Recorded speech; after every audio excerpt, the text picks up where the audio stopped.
ನಾವು ಪ್ರವೇಶಿಸ್ತಾ ಇರೋದು ಕರ್ನಾಟಕ ಕಾಲೇಜಿನ ಮುಖ್ಯ ಕಟ್ಟಡದಲ್ಲಿ. ಇದು ಸೌತ್ ವೆಸ್ಟರ್ನ್ ರೈಲ್ವೆಯ ಸೆಂಟ್ರಲ್ ಆಫೀಸ್ ಆಗಿತ್ತು. 1-2 ವರ್ಷ ಕಲಿಸಿದ ನನಗೇನೆ ಇಂಥ ಈ ನೆಲದಲ್ಲಿ ಕಾಲಿಟ್ಟರೆ ರೋಮಾಂಚನ ಆಗ್ತದೆ ಅಂತಂದರೆ ಇಲ್ಲಿ ಕಲ್ತಿರುವಂಥ ವಿದ್ಯಾರ್ಥಿಗಳಿಗೆ. ನಾವು ಪ್ರವೇಶಿಸ್ತಾ ಇರೋದು ಕರ್ನಾಟಕ ಕಾಲೇಜಿನ ಮುಖ್ಯ ಕಟ್ಟಡದಲ್ಲಿ. ಇದು ಸೌತ್ ವೆಸ್ಟರ್ನ್ ರೈಲ್ವೆಯ ಸೆಂಟ್ರಲ್ ಆಫೀಸ್ ಆಗಿತ್ತು. 1920ರಲ್ಲಿ ಕಟ್ಟಲ್ಪಟ್ಟಂತಹ ಈ ಸಂಸ್ಥೆಯನ್ನು ಕರ್ನಾಟಕ ಕಾಲೇಜಿಗಾಗಿ ಸರ್ಕಾರದಿಂದ ಕೇಂದ್ರ ಸರ್ಕಾರದ ಅನುಮತಿಯೊಂದಿಗೆ ತೆಗೆದುಕೊಳ್ಳಾಯಿತು ಅಂತನ್ನೋದು ಈಗ ಇತಿಹಾಸ. ಈ ಕರ್ನಾಟಕ ಕಾಲೇಜಿನ ಪಾರಂಪರಿಕ ಕಟ್ಟಡ, ಅದರ ಮುಂದಿರತಕ್ಕಂಥ ಮೈದಾನ, ಸಾಂಸ್ಕೃತಿಕ ನಗರವಾದ ಧಾರವಾಡದ ಹಲವಾರು ಸಾಂಸ್ಕೃತಿಕ ಚಟುವಟಿಕೆಗಳಿಗೆ ಸಂಗೀತ, ನಾಟಕ, ನೃತ್ಯ ಇವೆಲ್ಲವುಗಳಿಗೆ ಅದು ಸಾಕ್ಷೀಭೂತವಾಗಿ ನಿಂತಿದೆ.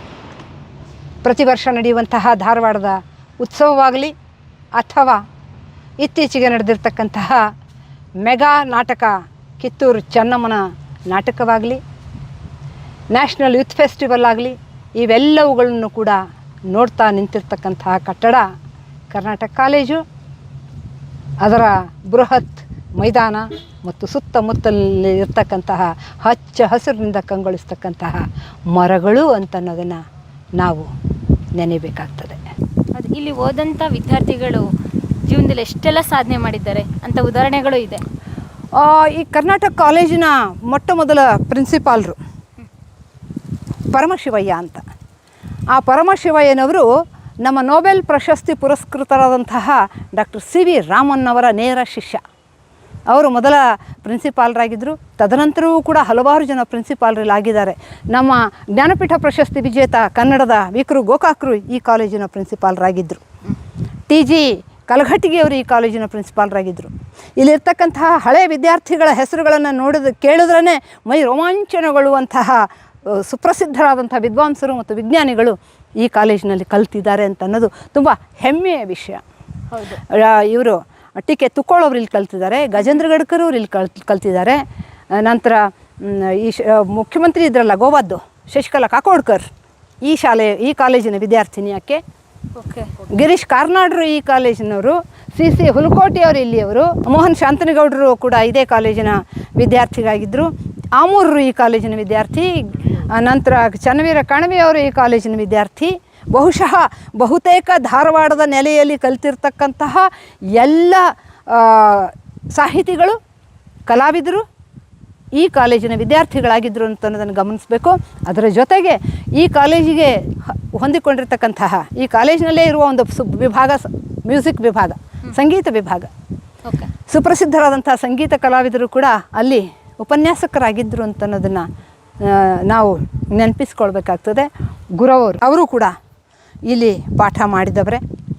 ನಮ್ಮ ನಂದಾ ಪಾಟೀಲ್ರು, ಕೀರ್ತಿ ಪಾಟೀಲ್ರು ಇವರೆಲ್ಲರೂ ಕೂಡ ಇಲ್ಲಿಯೇ ಕಲಿತು ಹೋದವರು.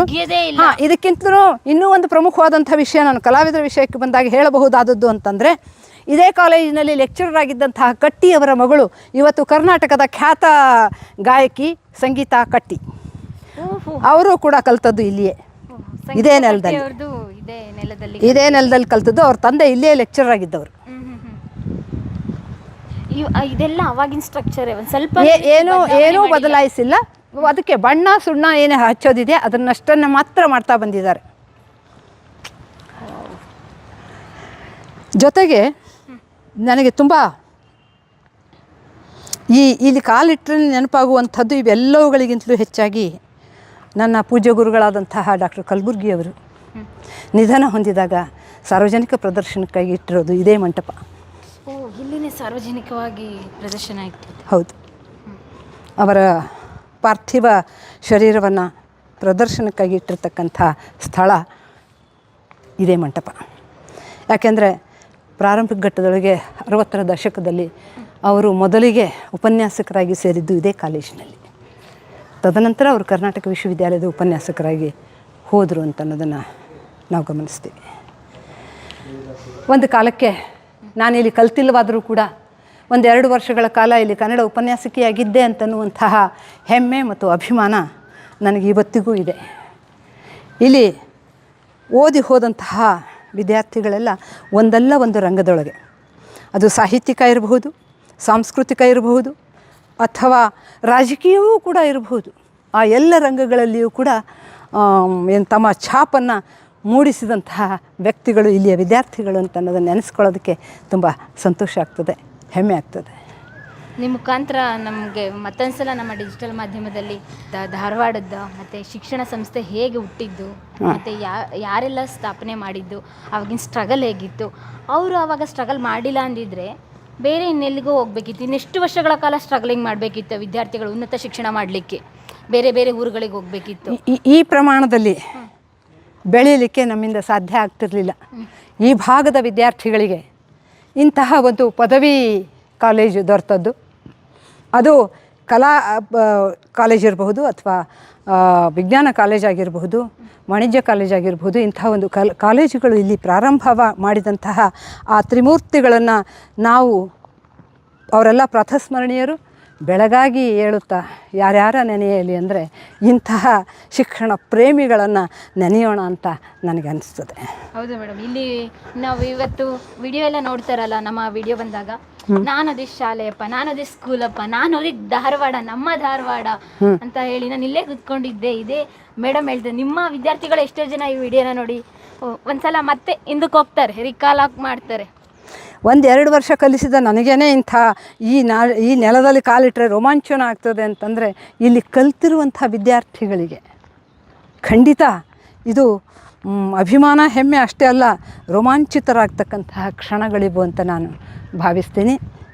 ಇಂಥ ಕಾಲದಲ್ಲಿ ಶಿಕ್ಷಣ ಅನ್ನೋದು ಕೈಗೆಟಕದ ವಸ್ತು ಆಗಿತ್ತು ಮೇಡಮ್. ಹೌದು, ಎಲ್ಲೋ ಹೋಗ್ಬೇಕಿತ್ತು, ಮತ್ತೆ ದೊಡ್ಡ ದೊಡ್ಡ ಮನೆತನಗಳು ಮಾತ್ರ ಶಿಕ್ಷಣ ಕಲಿತಾ ಇದ್ದಿದ್ದು. ಮತ್ತೆ ಎಲ್ರಿಗೂ ಕೂಡ ಇವಾಗ ಉಚಿತವಾಗಿ ಶಿಕ್ಷಣ ಕಂಪಲ್ಸರಿ ಮಾಡಿದಾರಲ್ಲ, ಆ ಕ್ರಾಂತಿ ಆಗೋದಕ್ಕೆ ಎಷ್ಟೊಂದು ವರ್ಷ ಆಯ್ತು. ಆಗ ಒಂದು ಶತಮಾನವೇ ಕಳೆದು ಹೋಯ್ತಲ್ಲ ಮೇಡಮ್.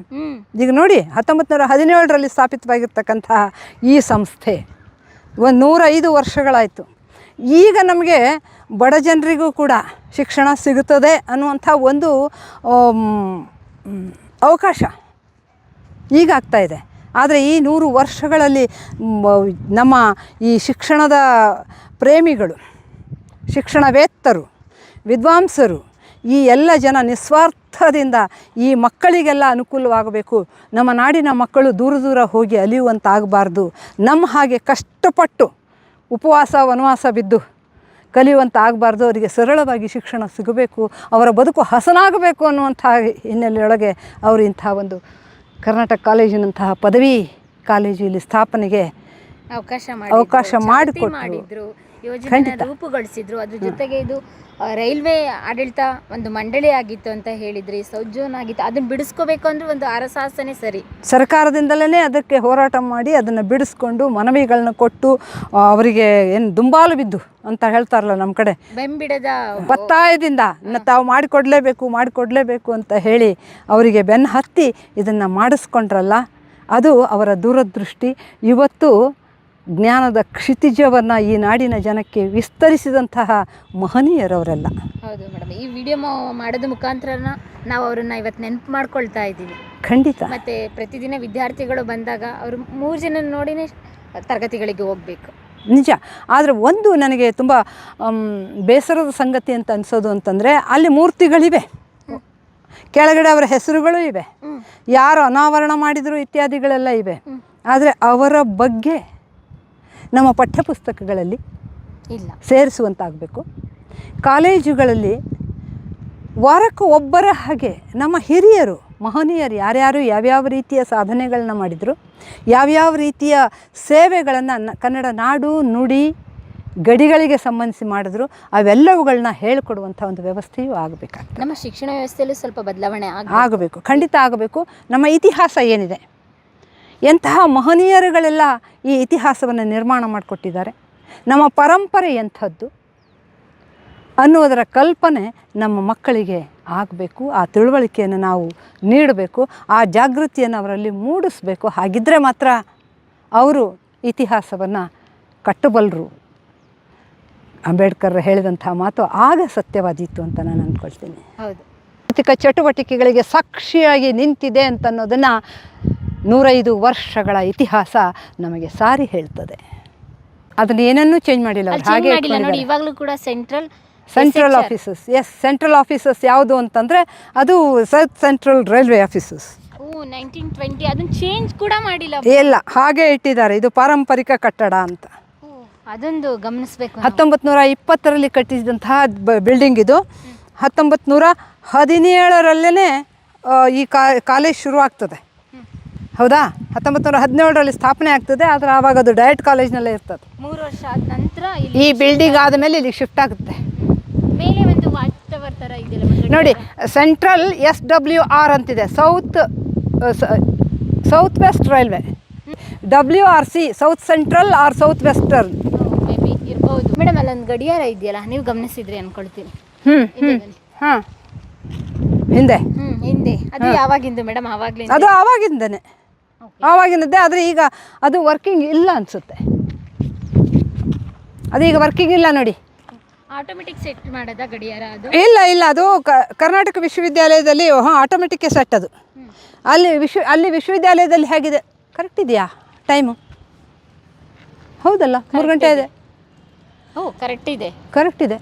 ಹೌದು, ವರ್ಕಿಂಗ್ ಕಂಡೀಷನಲ್ಲೇ ಇದೆ. ಅದೇ ಥರ ವ್ಯತ್ಯಾಸ ಏನು ಅಂತಂದರೆ, ಇದೇ ಮಾದರಿಯೊಳಗೆ ಗಡಿಯಾರನ ಕರ್ನಾಟಕ ಯೂನಿವರ್ಸಿಟಿನಲ್ಲೂ ಇಟ್ಟಿದ್ದಾರೆ. ಅದು ತೀರಾ ಇತ್ತೀಚೆಗೆ 2010ವರೆಗೂ ಅದು ವರ್ಕಿಂಗೇ ಇತ್ತು.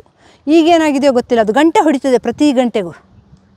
ಎಷ್ಟು ಅಂತಂದರೆ 2 ಗಂಟೆ ಆದರೆ 2 ಗಂಟೆ ಹೊಡಿತದೆ, 3 ಗಂಟೆ ಆದರೆ 3 ಗಂಟೆ ಹೊಡಿತದೆ, 3:15 ಆದರೆ 1 ಗಂಟೆ ಹೊಡಿತದೆ. ಅರ್ಧ ತಾಸಿಗೊಂದು ಸರಿ. ಅದು ಆವಾಗ ರಾಜಮನೆತನಗಳು ನಗಾರಿ ಹೊಡಿತಾ ಇದ್ರಲ್ಲ, ಹಾಗೆ ಇಲ್ಲಿ ಗಂಟೆಗಳಿವೆ. ಕ್ಲಾಸ್ ರೂಮ್ಸ್ ನೋಡಿದ್ದೀರಾ ನೀವು? ನೋಡಿಲ್ಲ. ಗ್ಯಾಲರಿ ಹಾಲ್ಸ್ ಅಂತ ಇದೆ. ಗ್ಯಾಲರಿ ಹಾಲ್ಸ್ ಅಂದರೆ ಈ ಥರ ಸ್ಟೆಪ್ ವೈಸ್ ಇದೆ ಒಳಗಡೆ. ಒಂದೊಂದು ಕ್ಲಾಸ್ ರೂಮಲ್ಲಿ 300 ಜನ ಆರಾಮಾಗಿ ಕುತ್ಕೋಬೋದು. ಅಷ್ಟು ದೊಡ್ಡ ಗ್ಯಾಲರಿ ಹಾಲ್ಸ್ ಇದೆ ಇಲ್ಲಿ. ಅಲ್ಲಿ ಪಾಠ ಮಾಡಬೇಕಾದ್ರೆ ಆ ಗಂಟ್ಲೇನಿದೆಯಲ್ಲ, ಕಂಠತ್ರಾಣ ಅನ್ನೋದು ಬಹಳ ದೊಡ್ಡದು ಬೇಕು ಲೆಕ್ಚರರ್ಸಿಗೆ. ತುಂಬ ದೊಡ್ಡದಾಗಿ ದೊಡ್ಡ ವಯಸ್ಸಲ್ಲಿ ದೊಡ್ಡ ವಯಸ್ಸಲ್ಲೇ ಮಾತಾಡಬೇಕು. ಅದು ಹಾಗಾಗಿ ನನಗೆ ಅದು ರೂಢಿಯಾಗ್ಬಿಟ್ಟಿದೆ. ಇಲ್ಲೆಲ್ಲ ಇಂಥ ಸಭೆ ಸಮಾರಂಭ ಮಾತಾಡಿ ಅನಿವಾರ್ಯ. ಇವಾಗ ಕ್ಲಾಸ್ ರೂಮ್ಗಳು ನೋಡಿದ್ರೆ ನಾವು ಮಿನಿಮಮ್ ಅಂದರೆ 50 to 60 ಅಷ್ಟೇ 300 ಜನ ಕೂರುವಂಥದ್ದು ಅಂತ ಹೇಳಿದರೆ. ಇವತ್ತು ಸಂಡೇ ಆಗಿರೋದ್ರಿಂದ ಕ್ಲೋಸ್ ಆಗಿಬಿಟ್ಟಿದೆ, ಇಲ್ಲ ಅಂದರೆ ನೋಡಬಹುದಿತ್ತು. Class rooms ತೆಗ್ದಿದೆಯಾ? ನೋಡೋಣ. ಸಿ ಇಲ್ಲ, ಗಾರ್ಡನ್ ಕಡೆಯಿಂದ ತೆಗ್ಸೋಣ. ಒಂದು ಯಾವುದಾದ್ರು ತೋರ್ಸಪ್ಪ ಅಂತ. ಇಲ್ಲಿ ಒಂದಿದೆ, ಆ ಕಡೆ ಒಂದಿದೆ, 2. ಆಮೇಲೆ ಜಾಗ್ರಫಿ ಡಿಪಾರ್ಟ್ಮೆಂಟಲ್ಲಿ ಒಂದಿದೆ. ಬಹಳ ಎಲ್ಲವೂ ಆ ಥರ ಇಲ್ಲ, ಕೆಲವು ಮಾತ್ರವೇ ಗ್ಯಾಲರಿ ರೂಮ್ಸ್ ಅಂತಾರೆ, ಗ್ಯಾಲರಿ ಹಾಲ್ಸ್ ಅಂತಾರೆ ಅವಕ್ಕೆ. ಅವಾಗ ಅದನ್ನು ಮೀಟಿಂಗಿಗೆ ಇಟ್ಕೊಂಡಿದ್ರೆ ಹೇಗೆ? ಕ್ಲಾಸ್ ರೂಮ್ಸು ನಾನು ಪಾಠ ಮಾಡಿದ್ದೀನಿ. ಈಗ ಗ್ಯಾಲರಿ ಹಾಲ್ಗಳಲ್ಲಿ ಲಾಕ್ ಇದೆ. ಈ ಕಡೆ ಒಂದಿದೆ, ಆ ಕಡೆ ಒಂದಿದೆ. ಆಮೇಲೆ ಜಾಗ್ರಫಿ ಡಿಪಾರ್ಟ್ಮೆಂಟ್ನಲ್ಲಿ ಒಂದಿದೆ. ಈ ಕರ್ನಾಟಕ ಕಾಲೇಜಿನ ಕಟ್ಟಡಕ್ಕೆ ಕಣ್ಣುಗಳೇನಾದರೂ ಇದ್ದರೆ ತಮ್ಮ ಉದ್ಧಾರಕ ಸಿದ್ದಪ್ಪ ಕಂಬಳಿ ಬಂದನೆಂದು ಆನಂದ ಭಾಷ್ಪ ಸುರಿಸುತ್ತಿದ್ದವು. ಪ್ರೊಫೆಸರ್ ಅರ್ಮಾಂಡೋ ಮೆನೆಜಿಸ್. ಇದ್ದರಪ್ಪ ಸಿದ್ದಪ್ಪ ಕಂಬಳಿ ಅಂಥ ಇನ್ನೊಬ್ಬರು ಬರುವುದೆಂದು ಅಂತ. ಅದೆಂತೂ ಸತ್ಯ ಮೇಡಮ್. ಕಷ್ಟ ಇದ್ದರೆ ಎಲ್ಲರಿಗೂ ಇರಲಿ, ಸುಖ ಇದ್ದರೆ ಎಲ್ಲರಿಗೂ ಇರಲಿ ಅಂತ. ಅದೇ ಸಿದ್ದಪ್ಪ ಕಂಬಳಿಯವರ ಮಾತೆ ಅದು. ಕಷ್ಟ ಇದ್ದರೆ ಎಲ್ಲರಿಗೂ ಇರಲಿ, ಸುಖ ಇದ್ದರೆ ಎಲ್ಲರಿಗೂ ಇರಲಿ ಅಂತ. ಒಬ್ಬರಿಗೆ ಸುಖ ಯಾಕೆ, ಸಿದ್ದಪ್ಪ ಕಂಬಳಿಯವರ ಮಾತದು. ಜ್ಞಾನ ಪ್ರಸಾರ ಅತ್ಯಂತ ಮಹತ್ವವಾದದ್ದು, ಪವಿತ್ರವಾದದ್ದು. ಹಾಗೆಯೇ ಮುಂಬೈ ಪ್ರೆಸಿಡೆನ್ಸಿಯ ಗವರ್ನರ್ ಹೇಳ್ತಾರೆ, ಲಾರ್ಡ್ ಬ್ರಾಬರ್ನ್, ಸಿದ್ದಪ್ಪ ಕಂಬಳಿ ನಮ್ಮ ಸಚಿವ ಸಂಪುಟದ ಧರ್ಮರಾಯ ಅಂತ. ನಮ್ಮ ಸಚಿವ ಸಂಪುಟದ ಧರ್ಮರಾಯ ಅಂತ ಸಿದ್ದಪ್ಪ ಕಂಬಳಿಯವರ ಬಗ್ಗೆ ಗವರ್ನರ್ ಲಾರ್ಡ್ ಬ್ರಾಬರ್ನ್ ಹೇಳುವಂಥ ಮಾತು. ಧರ್ಮರಾಯಂಗೊಳಿಸಿದಾರಲ್ಲ ಮೇಡಮ್. ಅಂಥ ವ್ಯಕ್ತಿತ್ವ ಅವರಲ್ಲಿತ್ತು ಅಂತನ್ನುವಂಥ ಕಾರಣಕ್ಕಾಗಿ. ಅಪರೂಪದ ವ್ಯಕ್ತಿತ್ವಗಳಿವೆಲ್ಲ.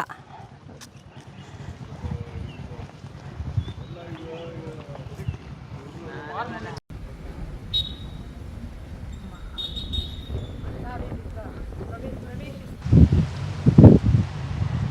ಪುಣ್ಯದ ನೆಲ ಸಾಹಿತಿಗಳಿಗೆ, ಕವಿ ಕೋಗಿಲೆಗಳಿಗೆ, ಸಂಗೀತಗಾರರಿಗೆ, ಚಿತ್ರಕಲಾವಿದರಿಗೆ, ನಾಟಕ ಕಲಾವಿದರಿಗೂ ಕೂಡ ಆಡಂಬಲವಾಗಿ ಕಾಣಿಸ್ತಾ ಇದೆ. ಈ ತಂಗಾಳಿ ಎಷ್ಟೊಂದು ಜನ ಮಹನೀಯರ, ಸಾಧಕರ ನುಡಿಗಳನ್ನು, ಸಂಗೀತವನ್ನು ಕೇಳಿದೆ ಅಂತ ನೆನೆಸಿಕೊಳ್ಳೋದೇ ಒಂದು ರೋಮಾಂಚಕ ವಿಷಯ. ಪ್ರಿಯ ವೀಕ್ಷಕರೇ, ನಮ್ಮ ಕರುನಾಡಿನ ಸಾಹಿತ್ಯ, ಸಂಸ್ಕೃತಿ, ವಿಶೇಷ ವ್ಯಕ್ತಿಗಳ ಸಂದರ್ಶನವನ್ನು ತಪ್ಪದೇ ವೀಕ್ಷಿಸಿ. ನಮ್ಮ ಚಾನಲ್ ಅನ್ನು ಸಬ್ಸ್ಕ್ರೈಬ್ ಮಾಡಿ, ಬೆಲ್ ಐಕನ್ ನ ಕ್ಲಿಕ್ ಮಾಡಿ, ನಿಮ್ಮ ಅಭಿಪ್ರಾಯವನ್ನು ತಪ್ಪದೇ ತಿಳಿಸಿ. ಡಿಜಿಟಲ್ ಮಾಧ್ಯಮ ಎಲ್ಲಾ ಸಾಮಾಜಿಕ ಜಾಲತಾಣದಲ್ಲೂ ಲಭ್ಯವಿದೆ. ಸ್ವತಂತ್ರ ಪತ್ರಿಕೋದ್ಯಮವನ್ನು ಬೆಂಬಲಿಸಿ. ಧನ್ಯವಾದಗಳು.